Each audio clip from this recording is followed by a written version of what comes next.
Welcome back, strategy gamers. Let's bring you up to speed on the latest changes to Victoria 3.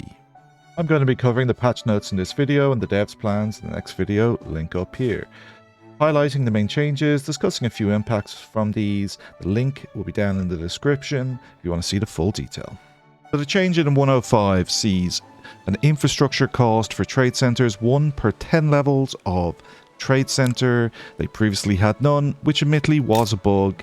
So we have a 72 trade center here in Valencia, so that's costing 7, and that has put us above the infrastructure capacity of the region that had been built to its infrastructure needs because it didn't have any trade center costs. Now, this hasn't been devastating in this game. I was a bit worried about it because the trade centers have been spread out. We have one in Western Andalusia, one in Eastern, one in Valencia, big one up here in Catalonia. We'll have a look at the effect on that in a second. Navarro. So it has been spread around. So Catalonia hasn't been fully industrialized, and so it has infrastructure capacity. It's now using 12 from the trade center. So that's, 4 mines that can't be built there now because of the way trade is working. So that's a new calculation that has to be done now with trade that didn't exist previously. Now jumping to the economic changes, we jump over into the budget screen and we can see that wage levels now have more of an impact. There's basically not a freebie to drop down anymore. So lowering government wages now also costs you prestige, so minus 10%, minus 20% at the lower levels. No prestige gains at the higher levels, and it all impacts the approval of the petty bourgeoisie, not just the intelligentsia. So 2 IG groups now being impacted by government wages. Something more to think about there. On the military wages side, it also has an impact. If you look here, I was running at the lowest level because I wasn't in war.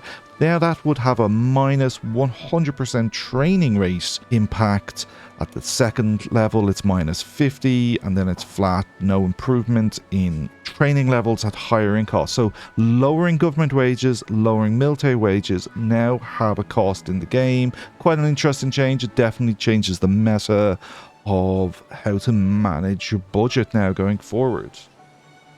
There are big changes around debt slavery. We've jumped over to Kalat here, who is a nation with debt slavery as opposed to slavery banned, legacy slavery, or the active slave trade. The changes now are that you can now enslave pops up to wealth level 9.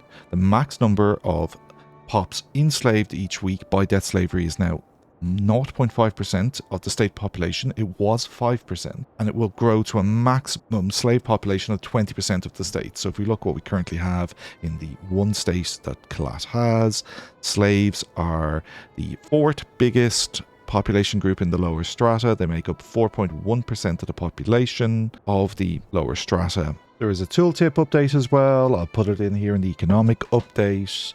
Improved revenue prediction when constructing buildings, so it's a bit more accurate than it was, which was basically junk before. So this will correctly predict that chemical plant built will likely have a positive income rather than a negative income, because it does try to factor in a bit more than it previously did. Continuing with Kalat here, we can show the political updates. Passing laws will now be harder without a political movement behind them. There's now an increased chance of progressive political movements appearing over the course of the game, which right at the beginning of the game, not going to see that yet. There's also now a stalling factor that was previously missing. So movements to preserve will now have a larger effect on the chance for a law to stall, making it harder to pass laws. So if we look at the landowners here, very politically powerful Sunni ulemas, the devout faction here. They strongly oppose Council Republic. They strongly oppose total separation of church and state. They strongly oppose multiculturalism. They will put their clout behind trying to stall a change for one of those laws. Colonisation updates. I think we could expect more changes soon in this space, but for now there are 2 around native uprisings. Native uprisings now get a significant bonus to their combat capabilities, mainly on the defensive, which they're going to start. In this Spain play, we had several. In any game you see, a native uprising is a freebie. It allows you to colonise the whole territory. and you just walk all over them. They have so little morale, so little combat strength. Now, you probably still are going to be more powerful, but now it's not an absolute gimme. And the other change is there's a reduced chance of native uprisings occurring when provinces are being colonized. So they'll happen less often. They will be more effective when they do happen, and this is probably a good balancing change. You are more powerful, and it does slow down your ability to claim those states. Diplomatic updates. There's a few changes around AI decisions in diplomatic plays. In particular, the AI is a bit less likely to back down in diplomatic plays. The AI is now a bit more likely to get involved in diplomatic plays, making the AI more keen on swaying countries to its side if they're outmatched in a diplomatic play. And not to be missed in this update, slight increase in the AI tendency to get involved in native uprisings.